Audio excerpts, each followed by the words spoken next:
नमस्कार। India debate में आप सबका स्वागत है। मैं हूं आशुतोष पाठक। मित्रों, महुआ मोइत्रा, सयानी घोष बहुत बेचैन हो गई है। साथ ही साथ हमें खबर मिल रही है, खान मार्केट में छाती पीटा जा रहा है। खान मार्केट के बगल वाला भी एक इलाका है, बड़ा ही मशहूर इलाका है। 150 करोड़ से नीचे की वहां कोई कोठी नहीं है। 15 लाख 16 लाख रुपए प्रति माह का रेंट भी जाता है। वो इलाका है जोरबाग का। बड़े बड़े रसूखदार लोग रहते हैं साहब। अब जोरबाग में बड़ा जोर चल रहा है। किस बात को लेकर के जोर चल रहा है? पश्चिम बंगाल को लेकर के। पश्चिम बंगाल में बाप रे बाप, ये हो क्या रहा है? हाय रे बाप, अब क्या करें? छाती पीटी जा रही है। महुआ मोइत्रा के दोस्त गण, सयानी घोष के दोस्त गण, और उस सबसे ऊपर श्रीमान अभिषेक बनर्जी के दोस्तगण चर्चा कर रहे हैं जोरबाग में, सुनहरी बाग लेन में, खान मार्केट में, आईआईसी में, और सबसे जो चिर परिचित ठिकाना था, अब वो तो कोर्ट पहुंच गया है, जिमखाना क्लब। अब जिमखाना क्लब में भी सेटिंग गेटिंग करने वाले जा रहे थे, और ये सेटिंग गेटिंग करने वाले का अड्डा था, और जहां जहां भी सेटिंग गेटिंग हो रही थी सब यहां पहुंचते थे। तो उसमें पश्चिम बंगाल वाले कैसे पीछे रह जाते? और पश्चिम बंगाल में सेटिंग गेटिंग करने वाले एक नए नौजवान आजकल निकले हैं साहब। पूरी दुनिया में आप समझिए कि बड़े इन्वेस्टर हो गए हैं ये। इनके इन्वेस्टमेंट आईक्यू का कोई जवाब नहीं है। लीप्स एंड बॉन्ड्स कंपनी, क्या तहलका मचाया! ऐसा तहलका मचाया कि सरकारी जमीन पर इनके रसूखदारों ने कब्जा कर लिया, और फिर एक नहीं कई अपार्टमेंट बन गए साहब। अब वो रो रहे हैं, हमें नोटिस दिया गया है, हमें बुलडोज करने के लिए। आसनसोल से लेकर के, मालदा से लेकर के, मुर्शिदाबाद से लेकर के, 24 परगना से लेकर के कोलकाता तक बुलडोजर सड़कों पर ऐसा कोहराम मचा रहा है जिसकी आप कभी कल्पना नहीं कर सकते। अभी तो बकरीद की छुट्टी कैंसिल हुई है। कहा कि 2 दिन बकरीद की छुट्टी नहीं चलेगी, और सजदा नहीं करेंगे सड़कों पर। सजदा नहीं करेंगे, आपको नहीं करना है, आप रवाना हो जाइए। रवाना हो गए, और कहा कि 2 दिन की छुट्टी नहीं चलेगी, 1 दिन की छुट्टी दे देते हैं। तो 28 तारीख की छुट्टी मुकर्रर कर दी गई। लेकिन कल जब एनफोर्समेंट डायरेक्टरेट के अधिकारी श्रीमान अभिषेक बनर्जी के घर पहुंचे, तो मामला बड़ा पेचीदा हो गया मित्रों, बड़ा पेचीदा। अब उस पेचीदगी में कहानी ये निकल के आ रही है, कभी सारे लोग जो अभिषेक बनर्जी के शागिर्द थे, श्रीमान जहांगीर खान, उन्होंने भी फाल्टा एक इलाके में एक बंगला को, बल्कि हवेली कहिए, वहां पे हवेली टाइप का वो बंगला था किसी बोस जी का, उसको कब्जा कर लिया था। और उसको अभी 5-7 दिन पहले खाली कराया गया है। मतलब 4 तारीख को ही खाली हो गया, 5-7 दिन नहीं, जिस दिन रिजल्ट आया उसी दिन खाली किया गया। अब जहांगीर खान सारा डिटेल मुहैया करा रहा है अंदर अंदर कि मेरी जान बख्श दीजिए, हम सारा डिटेल देने के लिए तैयार हैं। और बॉबी जी जो हैं, फरियाद हाकिम जी, वो हाकिम जी कह रहे हैं कि हमारी जान बख्श दीजिए, हम सारे डिटेल देने के लिए तैयार हैं। मैंने आपको बताया था कुछ दिन पहले कि फरियाद घर से भाग करके आया, उल्टे पांव दौड़ता हुआ आया, और कहा कि ममता जी, मैं अब आगे आपका साथ नहीं निभा पाऊंगा, क्योंकि मेरी जान खुद फंस गई है। मैं पहले अपनी जान बचाऊं कि आपकी जान बचाऊं? तो पहले मैं अपनी जान बचाऊंगा। 43 प्रॉपर्टी की लिस्ट पहले आ गई थी। अब ये फरियाद कह रहे हैं कि हमने कोई नोटिस नहीं दिया। इसके पहले श्रीमती विश्वास थी, उन्होंने इस्तीफा दिया था, और उन्होंने कहा था कि हम इस पे हमने भी कोई नोटिस जारी नहीं किया है, मुझे मत फंसाइए। वो भी साथ छोड़ गई हैं। खबर आ रही है कि फाल्टा चुनाव के नतीजे के बाद, जिसको कि अभिषेक बनर्जी ने ट्वीट किया कि हमारे 1000 कार्यकर्ताओं को गिरफ्तार कर लिया गया है। गिरफ्तार नहीं किया गया है, से कम 1000 ऐसे गुंडे थे टीएमसी के जो कि जहांगीर के लिए काम करते थे, उन्होंने पश्चिम बंगाल छोड़ दिया। इसके अलावा एक बड़ी खबर आ गई मित्रों, पहली बार कंट्रोल रूम बन गया, कमांड सेंटर बन गया, या आप उसे डिटेंशन सेंटर कहें, मालदा में, मुर्शिदाबाद में बनाने के ऑर्डर आ गए और 9 लोगों को प्रथम दृष्टया, मालदा की खबर है, 9 लोगों को प्रथम दृष्टया जो कंसंट्रेशन कैंप है, उस कंसंट्रेशन कैंप में ले जाया गया है। उसके खाने पीने की सारी की व्यवस्था है, उसकी तहकीकात की जा रही है, जिसमें एक महिला भी है और कुछ बच्चे भी हैं। अभी कुल 9 लोगों की पहचान की गई है। डिटेक्ट, डिलीट, डिपोर्ट, 3D से काम चल रहा है वहां पर। पहले डिटेक्ट करिए, फिर उसको सिस्टम से डिलीट कीजिए और फिर उसको डिपोर्ट कीजिए।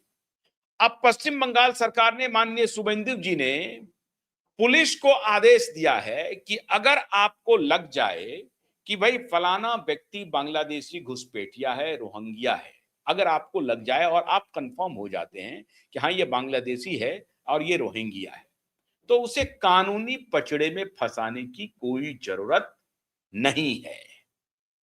कोई जरूरत ही नहीं है कि हमने लिया, स्थानीय कोर्ट को उसका डिटेल भेजा, कोर्ट ने उसका संज्ञान लिया, उनको वकील मुहैया कराए जा रहे हैं, उनको दामाद बना करके खिलाए जा रहे हैं सुबह शाम। ऐसा नहीं चलेगा। आप सीधा सीधी उनका नाम बीएसएफ को ट्रांसफर कर दीजिए। जो भी नाम आपको मिले हैं कि भाई ये व्यक्ति, ये महिला, पुरुष, बच्चे जो हैं वो संदिग्ध हैं, वो भारत की अपनी नागरिकता बताने में नाकामयाब हैं, स्टेट में भी उनका कोई रिकॉर्ड नहीं है, या जो रिकॉर्ड बना है वो फर्जी बन गया है। आधार कार्ड मान लीजिए अगर आपने बना दिया, तो वो अगर आप रेंट पे रह रहे हैं या आपका घर है, कोई आस पड़ोस के लोग तो बताएंगे ना। अगर इसकी पहचान नहीं हो पाई है, कोई पड़ोसी अगर आपको कंफर्म नहीं कर रहा है कि हाँ ये इतने दिन से यहाँ पर रह रहे हैं, इनके पिताजी थे, इनके माताजी थे, इनके भाई हैं, इनके बहन हैं, उनकी कोई हिस्ट्री नहीं है और उन्होंने कोई फर्जी आधार कार्ड बना लिया है, तो ये सुनवाई पुलिस अपने स्तर से ही उसको कंफर्म करेगी। वो अपना एक डॉसियर बनाएगी कि हमने फलाने फलाने व्यक्ति की तहकीकात की है और इनका सारा वेयर अबाउट्स हमने डिटेल निकाल लिया है पिछले 15-20 वर्षों का। मान लीजिए कि आपके घर में कोई नहीं है, आपके पिताजी का खबर नहीं है, आपकी माताजी का नहीं है, आपकी बहन भाई का नहीं है, ऐसी बातें हो सकती हैं कि कोई आपके घर में नहीं हो, तो कोई पड़ोसी हो, कितने दिन से काम कर रहे हैं आप, इसके पहले कहाँ थे, कुछ तो पता चलेगा।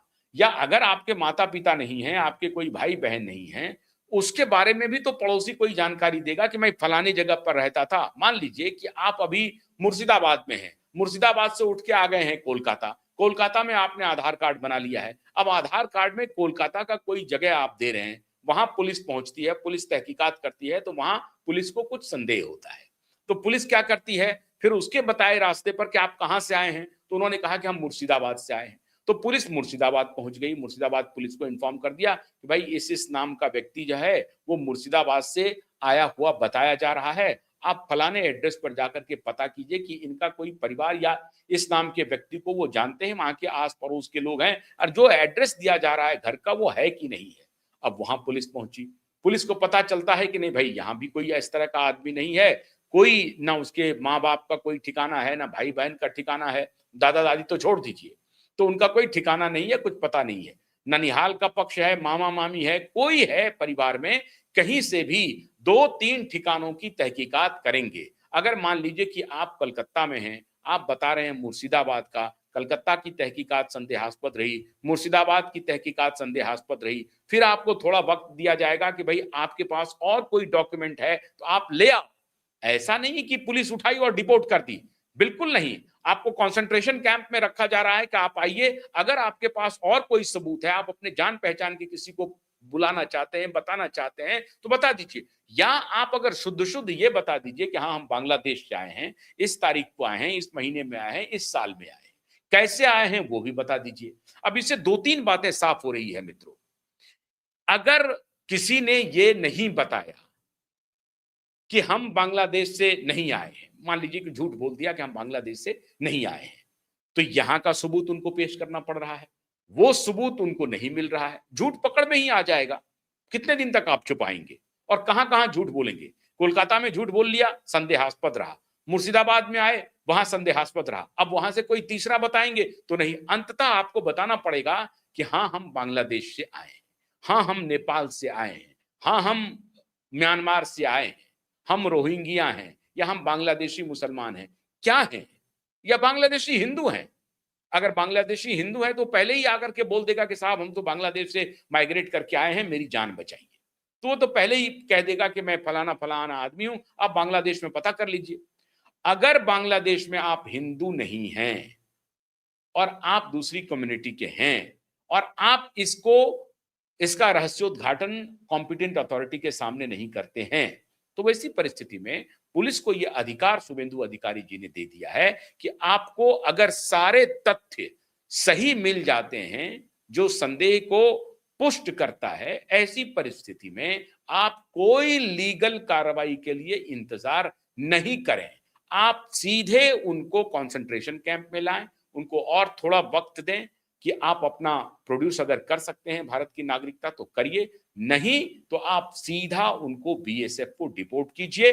और फिर वो अगर वो बता देता है कि मैं फलाना एरिया में इस तारीख को, इस दिन को, इस साल को मैंने बांग्लादेश से या म्यांमार से या नेपाल से भारत में आया हूं, तो फिर उसका ट्रेल और लंबा जाएगा। पूछा जाएगा कि आप बॉर्डर क्रॉस कैसे किए, तो फिर वहां पता चलेगा बॉर्डर क्रॉस कराने के लिए पूरा एक दलाल का नेटवर्क एक्टिव है और वो दलाल का नेटवर्क सीधा सीधा रिश्ता रख रहा है वहां की निवर्तमान सरकार के नेताओं से। निवर्तमान सरकार कौन है? तृणमूल कांग्रेस। और तृणमूल कांग्रेस का जो ठेकेदार वो केवल बॉर्डर इलाके में नहीं मौजूद है, उसके तार सीधा सीधा सेक्रेटेरिएट कोलकाता से जुड़े हुए हैं। उस सेक्रेटेरिएट में कौन अधिकारी है, कौन पुलिस वाला है जो स्थानीय रूप से बीएसएफ के साथ मिलकर के ये काम कर रहा है? ये मामला छोटा नहीं है, ध्यान रखिए आप। अब जब ये ट्रेल खुल रहा है तो पता चलेगा पुलिस में वो कौन नेटवर्क है जो इस तरह का काम कर रहा है, और बॉर्डर सिक्योरिटी गार्ड में वो कौन डार्क शार्क है जो कि छुप करके इतना बड़ा स्मगलिंग का, ह्यूमन स्मगलिंग का काम कर रहा है। और अगर ह्यूमन ट्रैफिकिंग हो रही है, इसका मतलब है अन्य चीजों की भी स्मगलिंग हो रही है। मतलब अवैध हथियार भी आ रहे हैं, अवैध ड्रग भी आ रहे हैं, जो बैंड ड्रग हैं वो आ रहे हैं, और नकली नोट आ रहे हैं। तार बहुत लंबा है मित्रों। मैंने कल ही आपको कहा था कि एनएसए डोवल ने जब पूरे पश्चिम बंगाल की फाइल मंगाई तो अब ये सब राज खुलते जा रहे हैं। इसीलिए केवल कंसंट्रेशन जो सेंटर है वो कंसंट्रेशन सेंटर नहीं है, वो कंसंट्रेशन सेंटर पूछताछ केंद्र बन गया है। जरूरत पड़ी तो पुलिस को सख्ती भी इस्तेमाल करनी पड़ेगी। अब उसमें अब ये कहानी, जब एनएसए की एंट्री हुई है तो एनएसए ये कह रही है कि कोई आदमी अगर बाहर से आ गया है तो वो अपने साथ साथ सिर्फ अपना शरीर नहीं ला रहा है, वो बहुत चीज एक्सपोज करने के लिए आ रहा है। वो एक्सपोज कर रहा है कि हमारे सिस्टम में वो कौन भ्रष्ट अधिकारी है जो इस तरह का काम क्योंकि बिना उसके ये हो नहीं सकता है। अगर फेंसिंग नहीं भी हो तब भी बॉर्डर सिक्योरिटी गार्ड वहां पर हमेशा पेट्रोलिंग में रहती है। पेट्रोलिंग को डिच करके, बॉर्डर सिक्योरिटी गार्ड के पेट्रोलिंग को डिच करके अगर कोई व्यक्ति बॉर्डर क्रॉस करता है ये असंभव है। इसका मतलब है कि बॉर्डर सिक्योरिटी गार्ड में कोई ना कोई है जो रोहिंग्याओं को, बांग्लादेशियों को भारत में प्रवेश करवा रहा है। और अगर कोई है तो वो कांस्टेबल लेवल का अधिकारी नहीं है, वो कांस्टेबल से इसके तार ऊपर तक जुड़े हुए हैं। और अगर बॉर्डर क्रॉस कराने के लिए क्या पैसे दिए जा रहे हैं, और वो पैसे भी क्या नकली पैसे हैं, नकली नोट हैं, क्या है नहीं है, ये तो अभी पता चलेगा। एक डीसीपी का घर, अभी जो आपने टीवी में और हर जगह हमने भी दिखाया है आपको, शांतनु विश्वास का महल जैसा घर बनाया उसने, महल जैसा। और लोग कह रहे हैं कि उनकी क्या तनख्वाह है जो इतना आलीशान बिल्डिंग, और उसका पुराना घर भी दिखाया है हम लोगों ने, पुराना घर और नया घर दोनों हम लोगों ने दिखाया है। इसीलिए, और अब जब मार्को रूबियो अभी पश्चिम बंगाल गए थे, ये सबकी सूचना ये सिर्फ राष्ट्रीय नहीं होगी, ये अंतरराष्ट्रीय होगी। इसीलिए एनएसए डोवाल की एंट्री बहुत महत्वपूर्ण है। और इसीलिए शुभेंदु अधिकारी का ये आदेश कि इंतजार नहीं करना है, हमें डेटा मुहैया कराने हैं, सारी तहकीकात कर लेने हैं, और फिर कानूनी पचड़े में पड़ने की जरूरत नहीं है। आप अगर कंफर्म हैं कि ये लोग यहां से इस तारीख को बॉर्डर क्रॉस करके भारत आए हैं, डेटा ले लीजिए, सारी तहकीकात ले लीजिए, इंफॉर्मेशन लीजिए, और इनको उसी जगह पर डिपोर्ट कीजिए। डिटेक्ट हो गया, डिलीट भी हो गया सिस्टम से, अब डिपोर्ट कीजिए, बात खत्म। डिटेक्ट, डिलीट और डिपोर्ट, 3D पर आपको काम करना है। ये शुभेंदु अधिकारी का डायरेक्ट इंफॉर्मेशन है। लेकिन ये सूचना के बाद, ये संदेश के बाद, ये आदेश के बाद, इस आदेश के बाद जो एनएससी की एंट्री है, वो मामले को थोड़ा और गुल खिलाएगा। और अभी ये बात मार्को रूबियो तक पहुंचेगी। कौन है जो आईएसआई का हैंडलर है उस बॉर्डर के इलाके में, 600 किलोमीटर के रेंज में, और वो आईएसआई हैंडलर हमारे सिस्टम में कहां कहां बैठा है? क्या वो उस बिल्डिंग में भी बैठा है जो बिल्डिंग 5 मई को भगवा रंग में रंग गया है? इसके पहले वो हरे रंग का था, उसके पहले वो लाल कलर का था, लाल सलाम होता था। अब वो रेड बिल्डिंग जो थी वो ग्रीन हुई, और फिर ग्रीन के बाद अभी भगवा हो गई है। तो क्या आईएसआई के हैंडलर भगवा बिल्डिंग में भी आकर के बैठ गया है? शुभेंदु के आसपास है वो, क्योंकि इतना बड़ा तंत्र आसानी से नहीं चल सकता। आखिर क्या बात थी कि हाकिम को कोलकाता का मेयर बना करके पिछले 7 साल से ममता बनर्जी बैठी हुई थी? वो विधायक भी था, वो मेयर भी था, वो मंत्री भी था। इतना बड़ा कानून का उल्लंघन दुनिया में आपने कहीं नहीं देखा होगा। कोई तो कारण होगा। अब ये हाकिम क्या सिर्फ रियल एस्टेट का खेल कर रहा था? नहीं, ये बॉर्डर सिक्योरिटी का, हमारे भारत के सिक्योरिटी को तार तार करने में इनके क्या तार जुड़े हैं, अब ये पता चलेगा। क्योंकि कोलकाता में मेयर बनकर के बैठा है वो 8 साल से, हाकिम जी 8 साल से मेयर बनकर के बैठा है। और फिर मेयर की तो कोई ना कोई औकात होगी, फिर वो मंत्री भी है। इसका मतलब है कि बॉर्डर का वो 600 किलोमीटर का इलाका और कोलकाता का ये हाकिम, इसके बीच में कोई ना कोई रिश्ता है। ये केवल रियल एस्टेट बना रहा है, अवैध जमीन को कब्जा कर रहा है अवैध रूप से, केवल ये मामला नहीं है। ये मामला इंटरनेशनल सिक्योरिटी का है और भारत के इंटरनल सिक्योरिटी का है। इसीलिए जहांगीर ने कह दिया कि भाई मैं वापस लेता हूं नाम, ममता जी मैं बचूंगा तब तो सरवाइव कर पाऊंगा, कुछ पहले मेरा बचना जरूरी है, क्योंकि मैं लंबा नपने जा रहा हूं।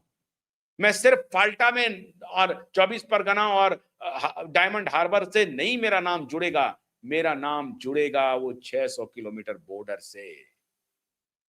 और इसीलिए गयासुद्दीन मोल्ला ने पहले ही सरेंडर कर दिया, उनको लग गया।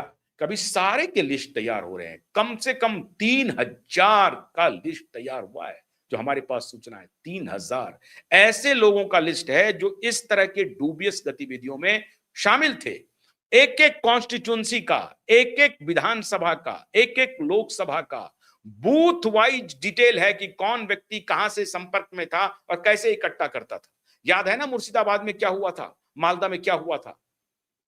भाई 5-5 लॉ ऑफिसर को भीड़ ने, हजारों की भीड़ ने घेर लिया और डिस्ट्रिक्ट मजिस्ट्रेट और जो पुलिस सुपरिंटेंडेंट है उसका फोन ही ऑफ हो गया, डीजीपी का फोन ऑफ हो गया। सुप्रीम कोर्ट के चीफ जस्टिस 2 बजे रात तक जगे हुए थे मिलॉर्ड, मिलॉर्ड जगे हुए थे 2 बजे रात तक। ये हालत कर दी थी पश्चिम बंगाल की। मैंने कल भी आपको कहा कि पश्चिम बंगाल में 2 गाने बज रहे हैं, एक तो क्षमा करो काली मां और दूसरा हे बजरंगबली। तो भगवा का आकाश, पहली बार पश्चिम बंगाल का आकाश भगवामय हुआ है। और वो जो भगवा आकाश है ना, वो लाखों करोड़ों लोगों के लिए एक अजीब सी सिक्योरिटी लेकर के आया है। और वो सिक्योरिटी ये बतलाता है कि जितने हिंदू वोट पड़े हैं 98-99% went in favour of BJP candidate in Falta. ये अब ये डिवीजन कहें या गुस्सा कहें या तुष्टीकरण की सारी मर्यादा ममता बनर्जी क्रॉस कर गई थी। जो कम्युनिस्टों ने किया वो क्रॉस कर गए थे।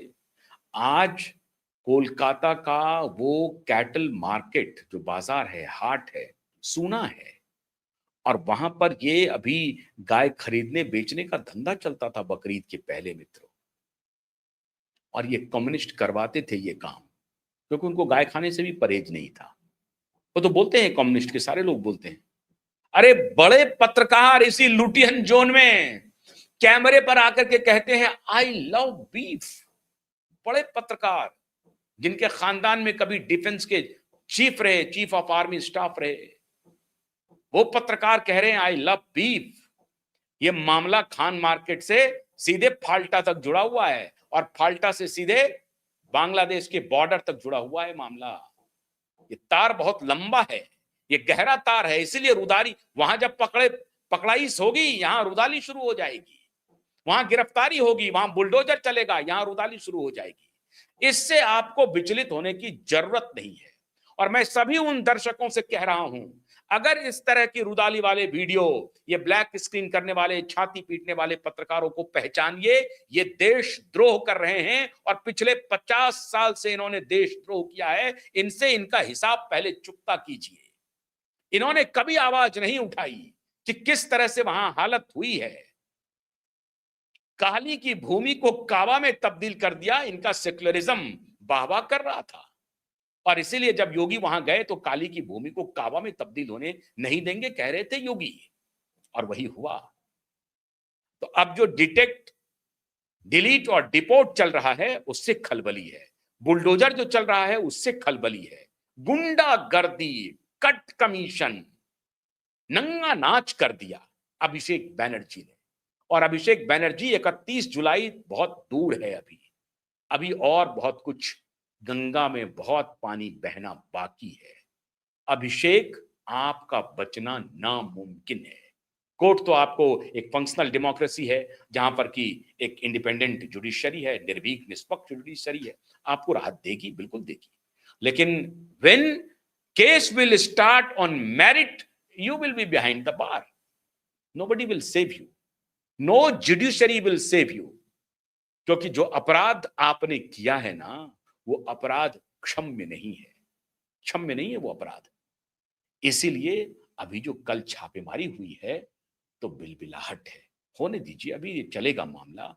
लेकिन अभी एनएससी की entry, detailing, detect, delete, deport चल रहा है। बकरीद पर सिर्फ एक दिन की छुट्टी है, ध्यान रख लीजिए। बहुत बहुत शुक्रिया, नमस्कार।